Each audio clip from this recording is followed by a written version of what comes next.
ဆုံးသတင်းတစ်ပုဒ်တွေနဲ့တီဘောမျိုးရဲ့အခြေအနေတွေမြပါမယ်။တီဘောမျိုးရဲ့အခြေအနေကလက်ရှိဒီတက်မလို့စစ်ကြောင်းတွေကတီဘောမျိုးနဲ့ဆိုရင်ကျွန်တော်တို့10မိုင်ခန့်အကွာကိုရောက်ရှိနေပြီဖြစ်ပါတယ်။မကြတော့ဘူးဗျာကျွန်တော်တို့အားလုံးပဲမင်္ဂလာပါခင်ဗျာကျွန်တော်တို့ channel မှာကြိုဆိုပါရစေနေ့စဉ်နိုင်ငံရေးစစ်ရေးသတင်းများကိုတင်ဆက်ပေးသွားမှာဖြစ်လို့ like and subscribe လေးလုပ်ပေးထားဖို့တောင်းဆိုပါရစေခင်ဗျာအားလုံးပဲကျေးဇူးတင်ပါတယ်ခင်ဗျာနောက်တစ်ပတ်လောက်ဆိုရင်တော့တီဘောမျိုးမှာတက်မတော်ကနိုင်ငံတော်တန်လေးစိုက်ပါလိမ့်မယ်ဒီကနေ့ကအော်တိုဘာလ10ရက်နေ့ဆိုရင်ကျွန်တော်တို့အော်တိုဘာလ18ရက်နေ့လောက်မှာအော်တိုဘာ18ရက်နေ့လောက်မှာတက်မတော်ကတီဘောမျိုးမှာနိုင်ငံတော်အလံလေးစိုက်တော့မှာဖြစ်ပါတယ်အဲ့ဒီပတ်လဲပါပဲအဲ့ဒီတည်းမကြော်ပါဘူး16တဲ့ကျွန်တော်တို့ရှေ့ရောက်ရင်လည်းတရက်နေ့ရက်ဥမာ16ဆိုရင်ကျွန်တော်19လောက်လည်းဖြစ်မယ်ဖြစ်နိုင်ကြီးအများဆုံးကဒီ16ရက်နေ့မှာနိုင်ငံတော်အလံလေးစိုက်ဖို့များတယ်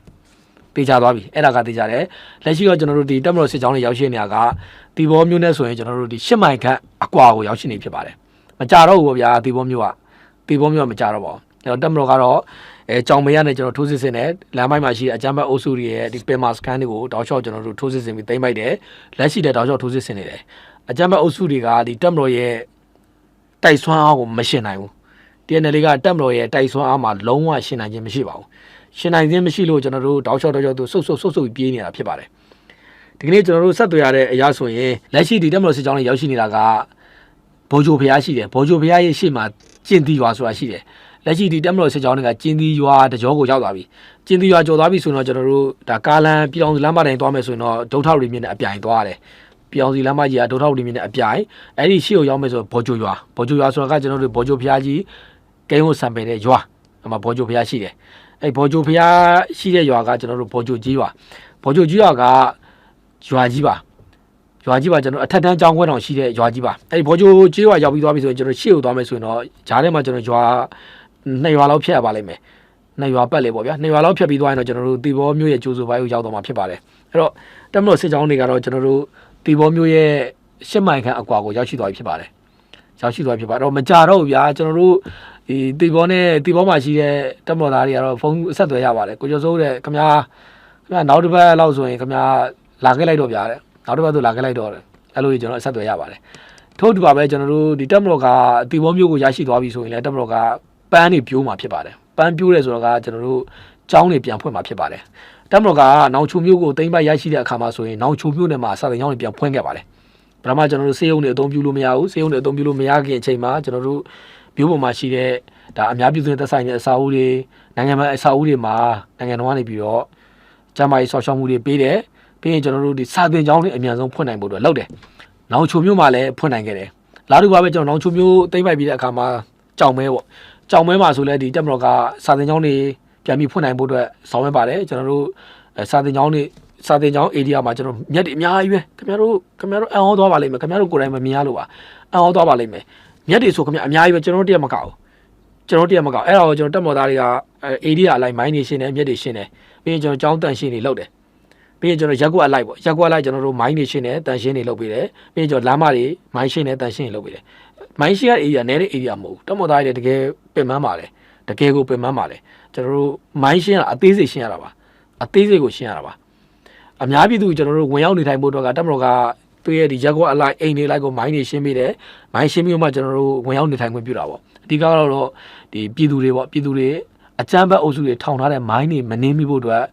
ဒါတက်မတော်ကမိုင်းရှင်းပေးတာပါခင်ဗျာမိုင်းနှင်းမိတာခင်ဗျာစူးနဲ့စူးချစ်တာမဟုတ်ဘူးဗျတန်စူးတာမဟုတ်ဘူးမိုင်းရှင်းတာမိုင်းထိသွားပြီဆိုခင်ဗျာခန္ဓာကိုယ်ပြန့်မပြန့်ခင်ဗျာဒီအသက်ဆုံးမဖို့ပဲရှိတာပေါ့တက်မတော်ကကျွန်တော်အသေးစိတ်ကိုလုပ်ပေးပါတယ်အဲ့တော့တက်မတော်ပြိုးခဲ့တဲ့ပန်းတွေကကျွန်တော်တို့ပန်းတိုင်းပွင့်ပါစေပေါ့ဗျာကျွန်တော်တို့နောင်ချိုမှာဆိုလည်းပဲလက်ရှိစာသင်ကျောင်းတွေဖွင့်နိုင်တယ်ကျောင်းသားလေးတွေပြုံနေကြတာအဲ့လိုပဲကျွန်တော်တို့ဒီကြောင်မဲမှာပေါ့ကြောင်မဲမှာဆိုလည်းကျွန်တော်တို့ပြီးခဲ့တဲ့ရက်ကဆိုရင်ကျောင်းသားလေးတွေပေါ့ကျောင်းသားလေးတွေကျွန်တော်တို့ဂီတာတီးပြီးတော့သူတချင်းတွေဆိုနေကြတယ်တော်တော်ကြီးတော့ကျွန်တော်ဝမ်းသာဖို့ကောင်းတယ်ဗျနောက်တစ်ချက်ကဒီကြောင်မဲသားတွေရဲ့ဒီစီလုံးညင်ညိုးပါအဲ့ဒါဘာလဲဆိုတော့ဒီကြောင်မဲမှာရခင်ကဒီကြောင်မဲကနေပြီးတော့ကျွန်တော်တို့ဒါပြည်ဦးလင်မန္တလေးပြေးဆွဲတဲ့ကျွန်တော်တို့ဟိုဟာတွေရှိတယ်ဒီရင်လိုင်းတွေရှိတယ်ပြည်ဦးလင်မန္တလေးပြေးဆွဲတဲ့ရင်လိုင်းတွေရှိတယ်အဲ့ဒါကိုကြောင်မဲမှာရှိတဲ့ဒီကြောင်မဲသားတွေရင်လိုင်းတွေပေါ့သူတို့ပိုင်နေရင်လိုင်းတွေစစ်ရှောင်းတွေအခမဲ့ပို့ပေးတာဟာခင်ဗျာတော်တော်ချစ်ဖို့ကောင်းတာပဲဗျာကြောင်မဲသားတွေကပတ်စံမယူတော့အခမဲ့ပြေးဆွဲပေးတာအဲ့လိုတွေလုပ်ပေးနေတာသူတို့မြို့ကိုသူတို့ဘယ်လောက်ချစ်လဲပေါ့ဗျာနောက်တစ်ခုကကျွန်တော်တို့ကိုချင်းစာတရားပေါ့တော်တော်လေးကိုကျွန်တော်တို့ကိုချင်းစာတရားကြီးရဲ့မြို့လို့ပြောရမှာဖြစ်ပါတယ်အဲ့တော့ကျွန်တော်ဒီ တက်မတော်ရဲ့ပြိုးတဲ့ပန်းတွေကတော့ကျွန်တော်တို့နောင်ချိုမှာပွင့်ခဲ့ပြီနောင်ချိုမှာပွင့်ခဲ့ပြီပြီးရင်ကျွန်တော်တို့ကြောင်မဲမှာပွင့်ခဲ့ပြီထပ်ပြီးတော့ကျွန်တော်တို့ဒီဘောမှာဆက်ပြီးပွင့်မှာဖြစ်ပါတယ်အဲ့တော့ကျွန်တော်တို့ဒီနေ့အစပဲမှတ်ထားကြပါ9ရက်အတွင်းမှာမဆုံးမလုံးပေါ့ဗျာ9ရက်နောက်ထပ်2ရက်လောက်ထပ်ပေါင်းပေါ့9ရက်ကနေ9ရက်အတွင်းမှာတက်မတော်ကကျွန်တော်တို့ဒီဘောမြို့ကိုအပြေအဝအလုံးစုံပြန်ပြီးထိန်းချုပ်မှာဖြစ်ပါတယ်လက်ရှိတော့ကျွန်တော်တို့ဒီဘောမြို့နဲ့9မိုင်ခန့်အကွာရောက်နေပြီတက်မတော်စစ်ကြောင်းတွေကဒါတီဘောမျိုးကိုရောက်တဲ့အခါမှာဆိုရင်လည်းပဲဒါပန်းတွေထပ်ပြီးပြိုးပြီးမှဖြစ်ပါတယ်စာသင်ကျောင်းတွေပြန်ဖွင့်ပေးမယ်ပြီးရင်ကျွန်တော်တို့ဒီဆေးရုံဆေးကန်းတွေပြန်ဖွင့်အောင်လုပ်မယ်လက်ရှိလည်းကျွန်တော်တို့ဒီကြောင်မဲမှာဆိုလည်းပဲဆေးရုံရအသုံးပြုလို့မရအောင်အသုံးပြုလို့မရတော့ကျွန်တော်မျိုးထဲမှာရှိတဲ့ဒီအများနဲ့သက်ဆိုင်တဲ့အစာအုပ်တွေမှာကျန်းမာရေးစောင့်ရှောက်မှုတွေပေးနေတယ်ပြီးရင်ကျွန်တော်တို့ဒါမှတ်ပုံနေအခမဲ့လုပ်ပေးနေတယ်မှတ်ပုံနေကျွန်တော်အခမဲ့လုပ်ပေးနေတယ်အဲ့တော့ကြောင်မဲသူကြောင်မဲသားကျွန်တော်ဖုန်းဆက်ပါတယ်ကျွန်တော်မှတ်ပုံနေမရှိဘူးတော်လို့ရပြီလားကျွန်တော်လည်းပြောပါရပါပြီအဲ့တော့ကျွန်တော်တို့ကတခါတည်းကြောင်မဲမှာရှိတဲ့ကြောင်မဲသူကြောင်မဲသားပြောချင်တာကခင်ဗျားတို့ရဲ့မှတ်ပုံနေတွေကိုကြောင်မဲမျိုးမှာအခါမဲ့လုပ်ပေးနေပါတယ်အချို့ကကျွန်တော်တို့ဘယ်သွားမလဲကျွန်တော်တို့ဒီကြောင်မဲရောက်ဘယ်ဆက်သွားမလဲကျွန်တော်လည်းပြောလိုက်ပါတယ်လွယ်လွယ်လေးပဲညွှန်လိုက်ပါတယ်ဘယ်မှမသွားနဲ့ကြောင်မဲမျိုးရောက်တာနဲ့အမှကြောင်မဲမိသက်ရုံရှိမိသက်ရုံတော့သွားမိလိုက်ပြအဲ့ရမိသက်ဝင်တဲ့လမ်းညွှန်ပေးလိုက်မယ်လို့ကျွန်တော်ပြောလိုက်တယ်အဲ့လိုပြောလိုက်တယ်ပြီးခဲ့ရက်ကလည်းကျွန်တော်တို့ဒီကြောင်မဲမြို့ကိုရောက်တယ်အမှရမိသက်ဝင်တဲ့တယောက်ကျွန်တော်တွေ့လိုက်တယ်ကိုကြီးတို့6လောက်ကဘာဖြစ်တာလဲသူ6လောက်မှာပတ်တီးစီးတာကိုကြီး6လောက်ကဘာဖြစ်တာလဲမဟုတ်တဲ့ကိုကျော်စိုးကြီးတဲ့ကျွန်တော်တဲ့ဟိုစာသင်ကျောင်းမှာကျွန်တော်မျက်ရှင်းမင်းနဲ့ဆက်ထိသွားတာပါတဲ့တော်တော်စိုးရင်မစိုးရပါဘူးရပါတယ်တဲ့သူတို့ရဲ့ဒဏ်ရာတွေပေါ့ဗျာသူတို့ဒဏ်ရာဘယ်လောက်နှက်လဲဆိုတော့ကျွန်တော်မသိဘူးဒါပေမဲ့သူတို့ဒီပြည်သူပေါ်မှာထားတဲ့စိတ်ပေါ့ဗျာရပါတယ်ဗျာတဲ့ကျွန်တော်လက်ရှိလည်းလုပ်ပေးနေပါတယ်ပေါ့အဲ့တော့ဒါတွေကျွန်တော်တွေ့ခဲ့ရတယ်ပေါ့ဗျာအဲ့တော့ကျွန်တော်ဒီသတင်းပြချုပ်ချင်တာကမကြခင်ကာလမှာကျွန်တော်ဒီတက်မတော်ကတော့တီဘောမျိုးကိုပြန်ပြီးတော့ထိန်းချုပ်သွားမှာဖြစ်ပါတယ်နောက်ထပ်သတင်းပို့ဆက်ပြီးတင်ပြပေးချင်ပါတယ်ဒါကတော့မနေ့ကအာဆီယံဥက္ကဋ္ဌဖြစ်တဲ့မလေးရှားနိုင်ငံသားရေးဝန်ကြီးဌာနဝန်ကြီးပေါ့ဗျာဝန်ကြီးကဒါမြန်မာနိုင်ငံကိုမနေ့ကရောက်ရှိလာပါတယ်မနေ့ကအော်တိုဘာလ9ရက်နေ့မနက်ပိုင်းမှာမလေးရှားနိုင်ငံတော်ဝင်လေတပ်ကနေပြီးတော့ကျွန်တော်တို့သူတို့ရဲ့ဒီကိုပိုင်လေနဲ့နေပြီးတော့လေဆိပ်ကိုရောက်ပါတယ်တရက်တာခီးလည်းဖြစ်ပါတယ်အဲ့ဒီခီးစမှာဆိုရင်အာဆီယံဥက္ကဋ္ဌဖြစ်တဲ့မလေးရှားနိုင်ငံသားရေးဝန်ကြီးကယာယီသမ္မတနဲ့တွေ့တယ်ပြီးတော့ကျွန်တော်တို့ဝန်ကြီးချုပ်နဲ့တွေ့တယ်ပြီးရင်ကျွန်တော်နိုင်ငံသားရေးဝန်ကြီးနဲ့တွေ့ပါတယ်တွေ့ခဲ့ပါတယ်ဒီတွေ့ဆုံမှုနဲ့ပတ်သက်ပြီးတော့ဒါမလေးရှားအစိုးရဘက်ကလည်းတရားဝင်ထုတ်ပြန်ထားသလိုမြန်မာနိုင်ငံအစိုးရဘက်ကလည်းတရားဝင်ထုတ်ပြန်ချက်တွေရှိပါတယ်ဒီချိန်နဲ့ပတ်သက်ပြီးတော့တင်ပြရမယ်ဆိုရင်ဒီတွေ့ဆုံဆွေးနွေးမှုနဲ့ပတ်သက်ပြီးတော့ဒါမလေးရှားအစိုးရအဖွဲ့ရဲ့ထုတ်ပြန်ချက်မှာဆိုရင်မြန်မာနိုင်ငံရဲ့ပါတီစုံဒီမိုကရေစီအထူးရွေးကောက်ပွဲကျင်းပပြုလုပ်မဲ့အခြေအနေပေါ့ဗျာပြင်ဆင်ထားတဲ့အခြေအနေနဲ့ပတ်သက်ပြီးတော့သူ့အနေနဲ့ဒါဝမ်းသာကြိုးဆိုပါတယ်ပြီးရင်ကျွန်တော်တို့အာဆီယံအနေနဲ့မြန်မာနိုင်ငံရဲ့ကြိုးပမ်းဆောင်မှုအကောင်းဆုံးပူးပေါင်းဆောင်ရွက်ပေးတော့မှာဖြစ်ပါတယ်နောက်တစ်ခါကျွန်တော်အားလုံးပါဝင်တဲ့ရွေးကောက်ပွဲဖြစ်စေရင်အကြံပြုတယ်ပေါ့အားလုံးပါဝင်တဲ့ရွေးကောက်ပွဲပေါ့အားလုံးပါဝင်တဲ့ရွေးကောက်ပွဲဖြစ်ဖို့အတွက်အကြံပြုတယ်ပြီးရင်ကျွန်တော်တို့ဒီမြန်မာနိုင်ငံရဲ့ရွေးကောက်ပွဲနဲ့ပတ်သက်ပြီးတော့ရွေးကောက်ပွဲစောင့်ကြည့်လေ့လာရေးအဖွဲ့တွေကိုမလေးရှားအစိုးရကနေပြီးတော့မြန်မာနိုင်ငံကိုဆေလွတ်မယ်ဒါကသိအရေးကြီးပါတယ်ရွေးကောက်ပွဲကျွန်တော်တို့အထားမြောက်ဖို့အတွက်ဆိုရင်ရွေးကောက်ပွဲစောင့်ကြည့်လေ့လာရေးတွေအခမ်းကဏ္ဍကလည်းအရန်ကိုအရေးပါတဲ့နေရာမှာတည်ရှိပါတယ်ပြီးခဲ့တဲ့ကာလကကမ်ဘောဒီးယားနိုင်ငံမှာကျွန်တော်တို့ဒါရွေးကောက်ပွဲတွေကျင်းပခဲ့ပါတယ်အဲ့ဒီအချိန်တုန်းကကျွန်တော်တို့ဟွန်ဆန်ဦးဆောင်တဲ့အစိုးရပါတီပေါ့ဗျာဒါနဲ့ပတ်သက်ပြီးတော့အတိုက်ခံတွေမပါလို့ဆိုပြီးတော့အခြားသောအင်အားစုတွေပေါ့သူတို့ဘက်ကထားပါအင်အားစုလို့သုံးပါမယ်အဲ့ဒီအင်အားစုတွေကကျွန်တော်တို့ဒါကန့်ကွက်တဲ့စန့်ကျင်တယ်ပေါ့ဗျာအဲ့ချိန်မှာကျွန်တော်ဟွန်ဆန်ကဘာလုပ်လဲဆိုတော့သူရဲ့ဒီမိဖက်အာဆီယံနိုင်ငံတွေရဲ့တို့ဖိတ်ခေါ်တယ်လှုပ်ပေးကြပါကျွန်တော်တို့နိုင်ငံမှာရွေးကောက်ပွဲကျင်းပမယ်ရွေးကောက်ပွဲစောင့်ကြည့်လေ့လာရေးပွဲတွေလှုပ်ပေးကြပါပြီးလဲဒီဟွန်ဆန်ရဲ့မိဖက်တွေဖြစ်တဲ့တရုတ်ရုရှားအပါအဝင်အခြားသောနိုင်ငံတွေရဲ့အခြားသောနိုင်ငံကြီးတွေကရွေးကောက်ပွဲစောင့်ကြည့်လေ့လာရေးပွဲတွေလှုပ်ပေးကြပါဆိုလှုပ်ကြတယ်ပေါ့အဲ့ဒီကလည်းလှုပ်ကြတာလှုပ်ပြီးတော့ဒီကမ်ဘောဒီးယားနိုင်ငံရွေးကောက်ပွဲစောင့်ကြည့်ကြတယ်ပေါ့ပြီးလည်းပြောရွေးကောက်ပွဲလည်းပြီးတော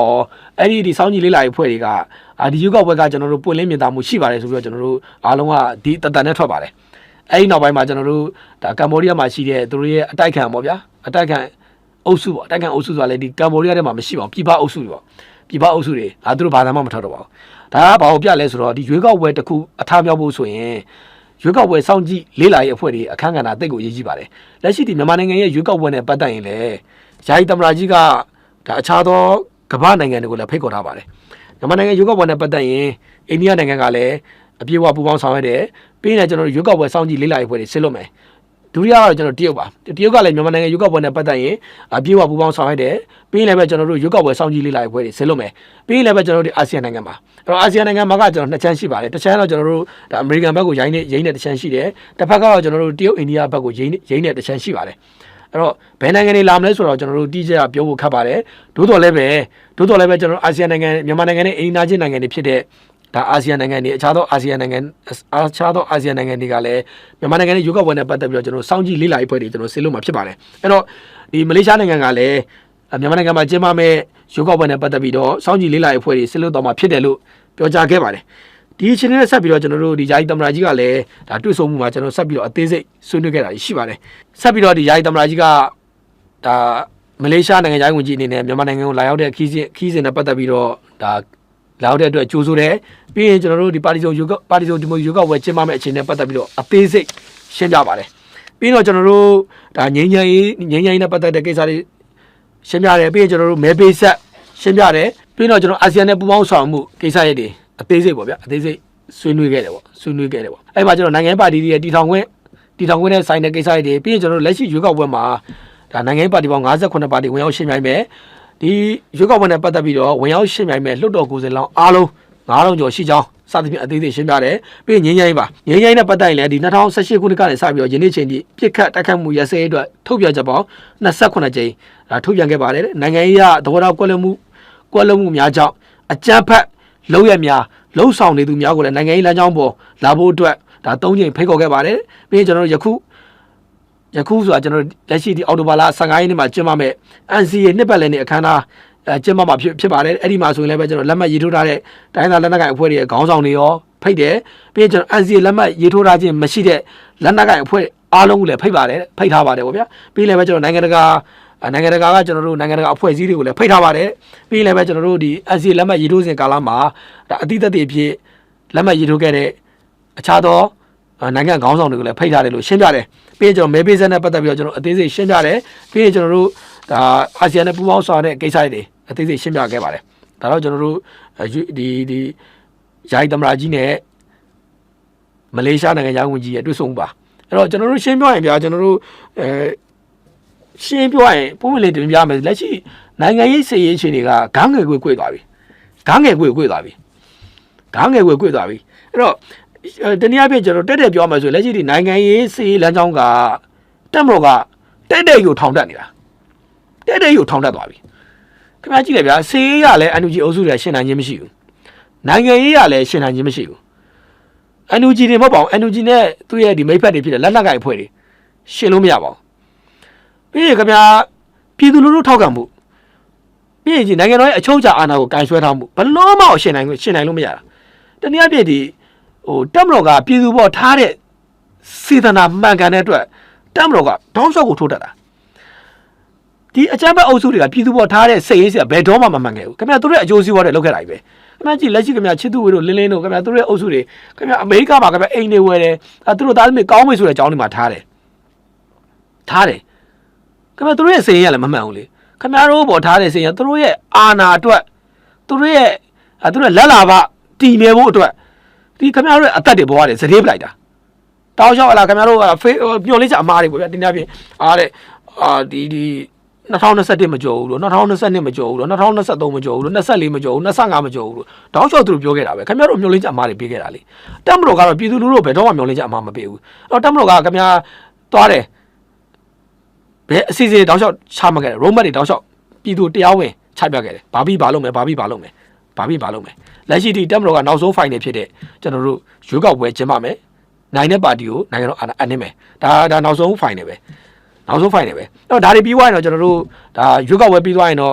့ဒါကျွန်တော်တို့အများတင်မြောက်တဲ့လွှတ်တော်အစိုးရဖြစ်လာမယ်အဲ့ဒီကနေတခါဆက်ပြီးတော့အဲ့ဒီအစိုးရအဲ့ဒီလွှတ်တော်ကနေတခါဆက်ပြီးတော့ကျွန်တော်အစိုးရနဲ့လွှတ်တော်ပူပေါင်းပြီးတော့ကျွန်တော်တို့လက်ရှိအကြမ်းဖက်အုပ်စုတွေထားကြွတဲ့နေရာတောက်လျှောက်ရှင်းမယ်တနည်းအားဖြင့်ကျွန်တော်စီးရေးနိုင်ငံလောက်တာပေါ့အဲ့တော့ကျွန်တော်တို့ဒီယာယီသမ္မတကြီးကတော့ဗျာတစ်ဖက်ကတော့တန်လဲကင်ထားတာပေါ့တစ်ဖက်ကတော့ပြည်သူတွေကောင်းစားရေးအတွက်လောက်ရတာပေါ့ဗျာတစ်ဖက်ကကျွန်တော်ပြည်သူတွေကောင်းစားရေးတိုင်းပြည်တာယာဝပြောပြီးတော့လောက်ရတယ်တစ်ဖက်ကတော့ကျွန်တော်တို့အကြမ်းဖက်ကိုတုတ်တင်တဲ့အခါမှာတစ်ဖက်ကတော့ကျွန်တော်တန်လဲကင်ထားရတယ်ပေါ့ဗျာဒီလိုနှစ်ဖက်သွားတာပေါ့ တိုင်းပြည်တည်ဆောက်ခဲ့တဲ့အခါမှာဒီလိုပဲတည်ဆောက်ကြတာပဲကျွန်တော်ပထမမြန်မာနိုင်ငံတော်ဒုတိယမြန်မာနိုင်ငံတော်တတိယမြန်မာနိုင်ငံတော်ဒီခေါင်းဆောင်တွေအားလုံးဒီလိုပဲသွားတာပဲတစ်ဖက်မှာကျွန်တော်အကြမ်းဖက်အုပ်စုတုံ့တင်တယ်တစ်ဖက်လက်တစ်ဖက်ကတော့ကျွန်တော်တို့ရဲ့ဒီတိုင်းပြည်ပြည်သူတွေတာယာဝါပြောရေးတိုင်းပြည်ကြီးဝါချမ်းသာရေးတွေလောက်ရတာပဲသူလက်တစ်ဖက်ဒီလိုလောက်ရတာဗျလက်ရှိကျွန်တော်တို့ယာယီသမရရဲ့ဒီလိုလုပ်နေရတာလက်နှစ်ဖက်နဲ့ဒီလိုလုပ်နေရတာဒီသတင်းပြန်ချုပ်ချင်တာကကျွန်တော်အကြမ်းဖက်အုပ်စုတွေဘယ်တော့မှခင်ဗျာခေါင်းမထောင်နိုင်တော့ဘူးသူတို့တွေခေါင်းမထောင်နိုင်လားဆိုမဟုတ်ဘူးသူတို့နဲ့ဒီ NUG အုပ်စုတွေနဲ့ပေါင်းတဲ့အပေါင်းပါတွေလည်းခေါင်းမထောင်နိုင်တော့ဘူးခင်ဗျာလက်ရှိခင်ဗျာ TNL ခေါင်းမထောင်နိုင်တော့ဘူး TNL ဘယ်လောက်ဆိုလဲဆိုခင်ဗျာဒီပလောင်နဲ့ရှမ်းနဲ့ညီညွတ်မှုလုံးဝမရှိလုံးဝပြိုကွဲသွားပြီအဲ့လိုပဲခင်ဗျာဒီဘက်ဂျိမ်းဘောနဲ့အခြားသောကချင်ပြည်မှာရှိတဲ့မျိုးနွယ်စုတွေလုံးဝခင်ဗျာလုံးဝပေါင်းဆက်လို့မရတော့ဘူးအဲ့တော့ဒီရခိုင်ပြည်နယ်ရဲ့စီးရေးခြေတွေပေါ့သူတို့ကတော့ဒီစီးရေးကဘယ်နားရောက်နေဟိုနားရောက်နေဒီနားရောက်နေပေါ့ခင်ဗျာမေးချင်တာအေးနောက်ကျောလုံးလားမေးချင်တာအေးခင်ဗျာနောက်ကျောလုံးလားမေးချင်တာခင်ဗျာဒီရခိုင်ပြည်နယ်ကခင်ဗျာရခိုင်ပြည်နယ်ဝင်လို့ရတဲ့ခင်ဗျာဒီမှာရေချောင်းကတဘုံရေချောင်းကနေခင်ဗျာတက်လို့ရတယ်လေနောက်ကျောလုံးလားမေးချင်ကြိုက်တဲ့နေရာပြစ်လို့ရတယ်အေးရဲ့လှုပ်ရှားတဲ့စခန်းကိုလေရောတောက်လျှောက်ပြစ်လို့ရတယ်ခင်ဗျာ